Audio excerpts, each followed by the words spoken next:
Bonjour, et si je vous dis que le Bitcoin va potentiellement bottom ce mois-ci, est-ce que ça vous intéresse? Si oui, eh bien ça tombe bien, car c'est ce que nous allons voir dans l'analyse du jour. Mais avant de commencer, n'oubliez pas de vous abonner, de mettre un petit pouce bleu et de laisser un commentaire. Alors sans plus attendre, on va passer directement à la cryptomap. La cryptomap du jour, elle est bien rouge. Le Bitcoin toujours en consolidation, il rechute légèrement. Les altcoins dans la même situation. Donc on peut voir des chutes de 2 à 10% grosso modo en moyenne. Le crypto fear, toujours dans l'extrême fear, aux alentours des 10, il est même pile sur 10 en ce moment. Donc comme vous le savez, en général, du moins précédemment, à chaque fois qu'il était aux alentours de 8-10, ça nous donnait potentiellement des zones de bottom, que ce soit des bottoms provisoires ou des bottoms long terme. Comme ici et comme ici également. Le dollar, toujours en train de travailler les 0,382 par rapport à la chute qu'il est parti des 105 jusqu'au 101. Donc il a fait une petite correction haussière. Il est reparti chercher pratiquement deux fois les 0,382. Il est bloqué en dessous de ce niveau. Donc on continuera à surveiller ça attentivement. Pour l'instant, c'est juste une petite correction. Pour avoir une certitude d'avoir une correction un peu plus importante, il faudra casser ce niveau. Comme ça nous donnera un plus bas que le précédent et un plus haut que le précédent. Donc ça fera un retournement de la tendance haussière. Jusqu'à présent, on était en tendance haussière daily et weekly. Et là, on aurait un changement de tendance au moins daily. On aura une tendance baissière. Voilà. Au niveau des indicateurs, bon, bien entendu, on est bear en daily. On est passé récemment également bear alors, sur le stock RSI et le MACD en 3 jours. Maintenant, ce qu'on attend, c'est qu'ils viennent également bear en weekly. Voilà, donc c'est le cas pour le stock RSI, mais on n'a pas encore la confirmation du MACD. Voilà, donc à la cassure du dernier plus bas, si en plus on a la confirmation du weekly, on aura probablement une correction un peu plus importante et ce sera plutôt positif pour les marchés traditionnels et également les cryptos, bien entendu. Le S&P 500, toujours en train de retravailler son support. Vous voyez, hop, on l'avait testé. Alors là, ça faisait support ici, résistance. On a passé et maintenant on est en train de le retester en tant que support. Bon, bah si ça casse, on ira potentiellement chercher un peu plus bas, voire retester les derniers lots. Et si on arrive à casser le Fibo ici, eh bien on continuera probablement la hausse. Le Bitcoin. Alors, le Bitcoin, toujours dans la même situation. Donc, on est en train de faire un pullback et sur la ligne jaune et en même temps sur la trendline baissière, donc de la falling wedge. Sur le RSI, même topo. On a une droite ici qui a fait support un certain nombre de fois ici, puis résistance. On l'a recassé à la hausse et là, on est en train de faire le pullback et de tester, encore une fois, comme support. Voilà, donc si on casse ici et qu'on casse ici, on ira sûrement voir un peu plus bas. Comme je vous ai expliqué dans les dernières vidéos, là, on est probablement soit dans une accumulation pour repartir à la hausse. Alors, ça ne veut pas dire qu'on va aller to the moon, mais au moins un rebond. Vous savez que mes premières targets en cas de rebond, c'est les 36 000 $, où notamment se trouve le gap, le CME gap. Et ensuite, toute cette grosse zone-là de confluence, donc entre les 40 000 et les 43 000 $. Il faut faire attention également aux 38 000 $. On avait vu qu'il y avait pas mal de... À partir des 38 000 $, ça va être tendu. Donc, grosso modo, entre les 38 et les 43 000 $, ça va être une très très grosse zone de résistance. Donc je disais, soit on est dans une accumulation, donc une accumulation, en gros, soit on a déjà fait le spring ici, et là on est déjà reparti à la hausse, hein. Vous voyez, on a la première bougie haussière, le premier mouvement, la première vague haussière, et là on corrige juste cette première vague, et ensuite on va continuer à aller plus haut. Ou soit il nous faut encore le spring, donc là on va rechuter pour aller chercher la liquidité qui traîne partout ici, faire un joli sprint et ensuite remonter. Bon, ça c'est dans le cas d'une accumulation, bien entendu. Il y a la deuxième possibilité, bien entendu, c'est la redistribution. Alors je rappelle, une redistribution, c'est justement quand on a fait une chute, on a déjà fait une distribution, on fait une chute, on redistribue et on chute encore. Donc grosso modo, il y a plusieurs schémas de redistribution, mais là, j'ai l'impression qu'on est, si on est dans la redistribution, dans celui-ci. Alors, on vient d'en haut, on trouve un bas, on fait un SC, AR, un premier saut, un ST, un peu plus bas que le premier, un saut qui vient chercher la liquidité ici. Ensuite, on remonte, on casse le AR pour faire un UTAD. Et ensuite, on entame la chute. Bon, bah voilà, si vous comparez ici, je vous remontre. Hein. SC, AR, saut, ST, saut plus bas. ST, AR, saut, on remonte, saut plus bas. Et on vient chercher toute la liquidité en haut pour faire l'UTAD. Et là, on serait potentiellement, du coup, en train de faire ce mouvement-là. Vous voyez, pour l'instant, on est exactement dans cette configuration. Donc c'est pour ça que, pour l'instant, tant qu'on ne recasse pas ce niveau-là, je pense plus pour la redistribution et, du coup, reprendre la tendance baissière. Voilà. Mais, comme je vous ai dit, si jamais on devait trouver du support par ici et remonter et recasser celui-là, bon bah ça validera probablement l'accumulation et on ira. Alors accumulation, comme je vous ai dit, ça peut être juste pour un rebond, ça peut être également marquer le bottom, hein, bien entendu, du bear market, mais ça peut être juste un rebond pour aller chercher notamment le gap ou un peu plus haut. Alors on va remettre quand même des Fibos. Pour ça, on va se remettre en mode bougie. Voilà, donc si c'est juste un rebond, alors, par rapport à la chute depuis le top, donc les 70 000 $, les niveaux importants, c'est les premiers niveaux importants, c'est 0,236, donc au 36 600, donc encore une fois au niveau du gap, et ensuite les 0,382 au 42 800, pratiquement 43 000 $, qui se cumulent pratiquement à la trendline de notre. On va s'enlever les RSI du coup, et on va s'enlever, hop, maintenant qu'on a vu, voilà, qui se cumule, on a vu hein, que le 0,382 il se cumule pratiquement à la trendline, à la médiane de notre canal, hein, médiane extrêmement importante, vous voyez qu'il a fait résistance ici, support, résistance, résistance, support, support, support, résistance, support, résistance, résistance, résistance.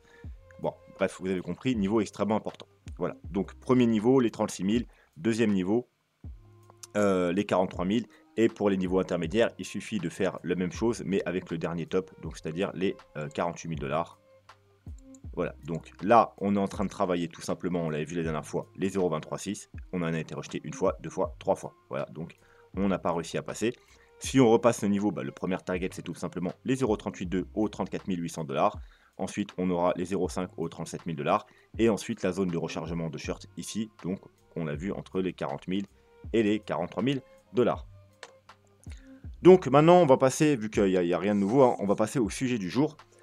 Est-il possible de bottom ce mois-ci? Alors, ceci m'a été inspiré par, comment il s'appelle déjà?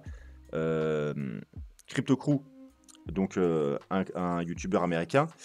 Alors, j'ai juste été plus loin dans le travail. Lui, il a fait un travail avec une Death Cross en 4 jours. Moi, j'ai juste été un peu plus loin. Mais c'est lui qui m'a donné l'idée d'aller farfouiller un peu dans les moyennes mobiles. Donc voilà ce que j'ai pu en trouver. Alors, petit disclaimer. L'idée que je vais vous proposer aujourd'hui, à prendre avec des pincettes. Pourquoi? Tout simplement parce qu'on a deux points historiques, voilà, pour se repérer. Et vous savez que le Bitcoin, il est très jeune. Et là, on va travailler en 4 jours, en weekly, en 2 semaines. Et donc, du coup, on a très peu d'historique par rapport aux moyennes mobiles. Parce que oui, on va regarder les moyennes mobiles aujourd'hui. Donc, deux comparaisons dans le passé, c'est bien, mais ça suffit pas pour vraiment définir une règle et nous dire que du coup, le troisième coup, ce sera pareil. Mais ça peut nous donner une idée et pourquoi pas, ça pourrait se reproduire. Donc, c'est ce qu'on va voir tout de suite. Donc, on a nos moyennes mobiles habituelles hein, que j'utilise le plus souvent. Alors, de temps en temps, on en regarde d'autres, mais celle-là, c'est celle que j'ai tout le temps. Hein, vous voyez, dans mes repères d'indicateurs, hein, base, c'est la base. C'est mes moyennes mobiles que j'utilise tout le temps. La EMA 21, donc moyenne mobile exponentielle 21, en rose. La moyenne mobile de 100 en bleu. La moyenne mobile 50 en orange. Et la moyenne mobile 100 en jaune. Donc là, on va s'intéresser au bottom et voir ce qui s'est passé par rapport aux moyennes mobiles. Donc, vous voyez qu'ici, on n'a pas assez d'historique. Donc, on va commencer juste avec le bottom de 2015. Donc, déjà, on a bottom sur la moyenne mobile 100. C'est ce qu'on peut repérer. Et, alors là, on est en 2 semaines. Vous pouvez voir qu'au bottom, du moins une semaine après le bottom, on a eu quoi? On a eu le croisement de la EMA 21, donc un croisement bearish, hein, et de la MA 50, vous voyez ici, qui s'est produit une semaine après le bottom. Alors, je vous rappelle aussi qu'on a eu un double bottom. Alors, tout dépend des échangeurs. Certains échangeurs, on a fait un plus bas, d'autres, on n'a pas fait de plus bas, mais considérons que le bottom était ici, parce que quand même sur la majorité, même sur celui-là, on fait un léger plus bas, sur la majorité des échangeurs, on a bottom ici. D'ailleurs, si on fait ça, je pense que, oui, là, il est clairement, les clôtures sont plus basses ici. Donc, on considère que le bottom est ici. Donc, on a vu que le bottom est ici, et une semaine après, on a eu ce fameux croisement. Et on a bottom sur la moyenne mobile 100, après avoir cassé les deux premières moyennes mobiles. On a rejoint la moyenne mobile 100. Ensuite, on va voir si c'est pareil, du coup, en 2018. On a bien cassé la moyenne mobile rose, donc la EMA 21, puis la EMA 50. On a été rejoindre la moyenne mobile 100, du coup. Et qu'est-ce qui s'est passé? Alors, on a bottom exactement. Donc, on ne peut pas savoir quelle semaine on a bottom, du coup, parce que, vous voyez, les deux, on est au même niveau. Donc, on va prendre la deuxième. Et encore une fois, on a croisé. Bon, on va prendre celle-là. On a croisé, grosso modo, 1 ou 2 semaines après. Voilà, donc le même croisement qui a eu lieu une semaine après le bottom, on a ce croisement qui a eu lieu 1 ou 2 semaines après le bottom. Donc, environ dans le même timing. Eh bien, on va tout simplement voir où on en est aujourd'hui. On a bien cassé la moyenne mobile 21, enfin EMA 21, la moyenne mobile 50. On se dirige potentiellement vers la moyenne mobile 100. Et au niveau de notre fameux croisement, eh ben, regardez, il va bientôt avoir lieu. Donc, je dirais que si on continue comme ça, il aura probablement lieu dans 2 ou 3 semaines, entre 2 semaines et 1 mois. Donc, potentiellement ce mois-ci, voire à la fin du mois, voire tout début de juillet. Et on a vu que le croisement avait lieu une semaine après le bottom. Donc, mettons que grand max, il croise en début juillet, une semaine avant, ça nous donne fin juin. Donc, on aurait le bottom. Si on devait faire la même chose qu'avant, vers fin juin et aux alentours, du coup, de cette moyenne mobile 100. Donc, soit un petit peu avant, soit un peu après, soit pile dessus, mais grosso modo, entre les 21 et les 24 000 $, grosso modo. Maintenant, on va voir si on peut confirmer cette hypothèse avec d'autres time frames. Donc, on va aller voir ce coup-ci en weekly. Et toujours avec les moyennes mobiles. Les mêmes moyennes mobiles. Donc, on a le bottom sur la moyenne mobile de 100, hein, logique, hein, vu que c'est divisé par 2, donc ça c'est tout à fait logique. Et on a différents croisements. Donc notamment, là vous pouvez voir que sur le premier bottom, on a deux croisements importants. On a le premier croisement, la EMA 21 qui croise la MA 50, la MA 100, excusez-moi. Et ça se passe une semaine pile, vous voyez le bottom est ici, une semaine avant le bottom. Donc là, ça nous prévient carrément avant que dans une semaine, il y aurait le bottom. Et ensuite, quelques temps plus tard, on a le croisement de la moyenne mobile 50 et de la moyenne mobile 100. Donc quand même pas mal de temps après, on va être précis, hein.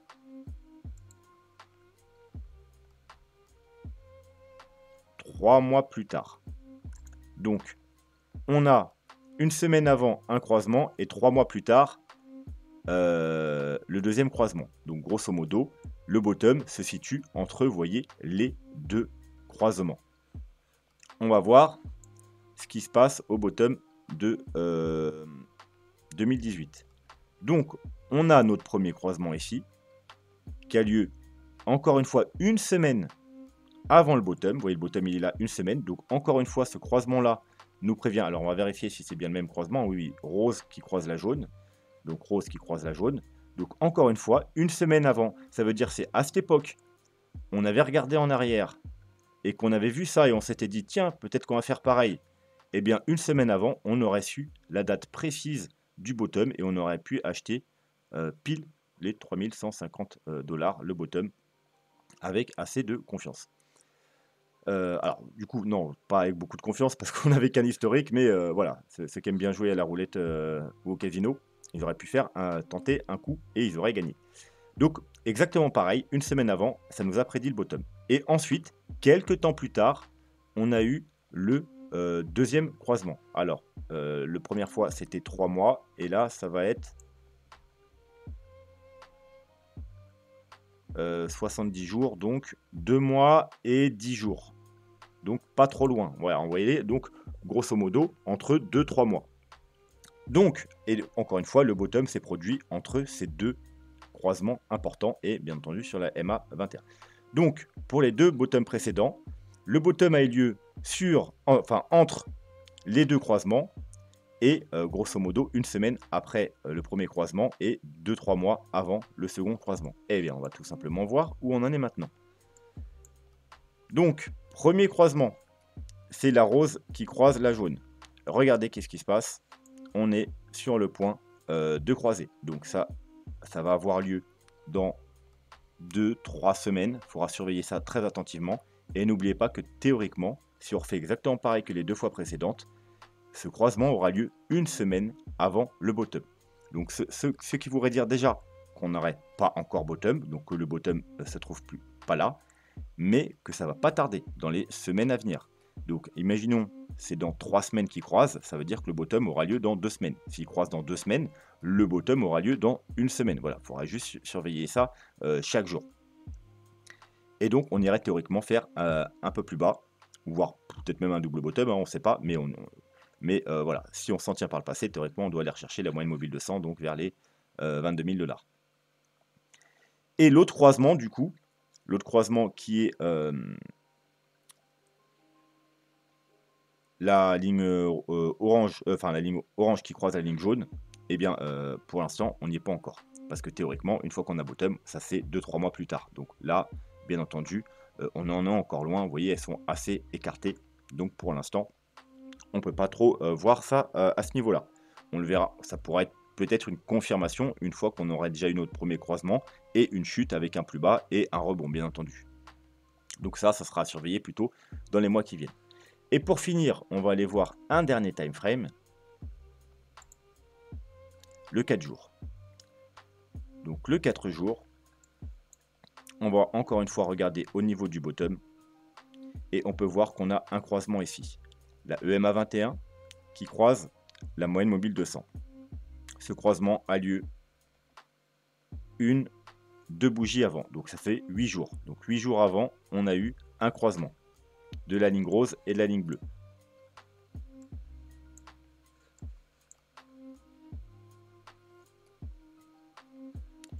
On retourne au bear market précédent.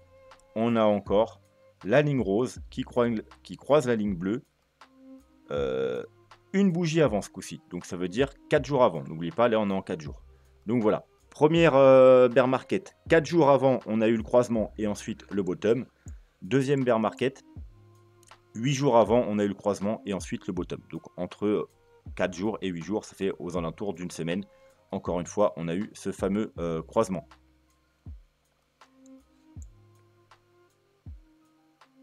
Et ensuite, on peut voir un autre croisement important ici. Le rose qui croise à la hausse la MA50. Et là, c'était une confirmation, on va dire. Ça nous a confirmé qu'on a eu le bottom. Est-ce qu'on a eu cette petite confirmation ici également? On l'a eu ici. Donc, on va voir combien de jours après. 172 jours, on a eu la confirmation. Et là, je pense que c'était un peu plus rapide. environ 125 jours. Voilà, donc ça sera pour une confirmation. Donc, on va regarder où on en est maintenant. Et vous pouvez voir que, encore une fois, la ligne rose est sur le point de croiser la ligne bleue. Donc, la EMA 21 est sur le point de croiser la MA 50. Donc, comme ici. Et on a dit que, tout simplement, c'était entre 4 jours aux alentours d'une semaine. Donc, potentiellement, ça va se situer encore dans 1, 2 ou 3 semaines. Donc, on serait encore théoriquement très proche du bottom. Donc, encore une fois, ça nous donnerait un bottom pour le mois de juin. Et pour finir, alors malheureusement, je ne peux pas vous montrer parce que j'ai pas la projection, contrairement à CryptoCrew, parce que lui, son analyse s'était basée juste sur 2 moyennes mobiles. Hop, on va s'enlever ça. Voilà. Son analyse c'était juste basée sur les moyennes traditionnelles pour faire des death cross, hein. Donc death cross en 4 jours. Et donc il avait remarqué, lui, tout simplement, que la death cross 4 jours, hein, enfin, moi j'appelle pas ça une death cross parce qu'une death cross, normalement une vraie, il n'y en a qu'une, c'est en daily. J'appelle plutôt ça une bearish cross. Mais bref, il avait remarqué que la death cross en 4 jours, elle s'effectuait, vous voyez, un peu après le bottom. Donc ici, donc grosso modo, hop, 44 jours avant le bottom. Et une nouvelle fois, ici, la death cross. Et encore une fois, c'était, hop, 45 jours avant le bottom. Vous voyez, donc environ 45 jours après le bottom, excusez-moi, on a la death cross 4 jours. Et lui, il a un indicateur qui permet de prolonger les, comment dire, les moyennes mobiles. Bon, après, on peut le faire, essayer de le faire un petit peu à la main. Voilà, comme ça. Et ensuite, on va s'en mettre une bleue. Bon, c'est beaucoup moins précis qu'un... Alors, non. Orange. Et la bleue, on va essayer de la prolonger. Voilà, donc c'est beaucoup moins précis, mais grosso modo, ça nous donne pour fin juillet. Voilà, donc lui, son indicateur, il l'avait mis pour début août, le croisement. Donc ce croisement-là, qui est censé avoir lieu 45 jours avant, après le bottom, excusez-moi. Donc, je vais prendre les chiffres de son indicateur qui nous donnait à peu près début août, donc le 1er août. Le 1er août, vous enlevez 45 jours, ça nous donne encore une fois, bien entendu, fin juin. Voilà, donc pour finir, voilà, avec ces moyennes mobiles, ça nous donne encore une fois le même résultat. C'est-à-dire que potentiellement, on aurait un bottom sur le Bitcoin à la fin du mois de juin. Voilà, donc dites-moi ce que vous en pensez en commentaire, ça vous intéresse. Encore une fois, je vous rappelle que on a seulement 2 historiques. C'est pas suffisant pour avoir de grosses certitudes. Ça a marché 2 fois, ça ne veut pas dire que ça va marcher 3 fois. En tout cas, c'est intéressant à regarder. Et si vraiment on devait avoir une rechute dans les semaines qui viennent et un rebond, potentiellement, ce sera peut-être le bottom ou au moins un gros rebond. Mais voilà, on verra bien. En tout cas, moi, je sais que par rapport à ça, je tenterai sûrement quelque chose. Voilà, sur ce, n'hésitez pas à vous abonner si ce n'est pas déjà fait, à laisser un commentaire, à mettre un petit pouce bleu et à me dire ce que vous pensez de cette analyse par rapport aux moyennes mobiles et un futur bottom potentiel à la fin du mois de juin. Voilà, sur ce, je vous souhaite une très bonne soirée et je vous dis à la prochaine. Tchuss!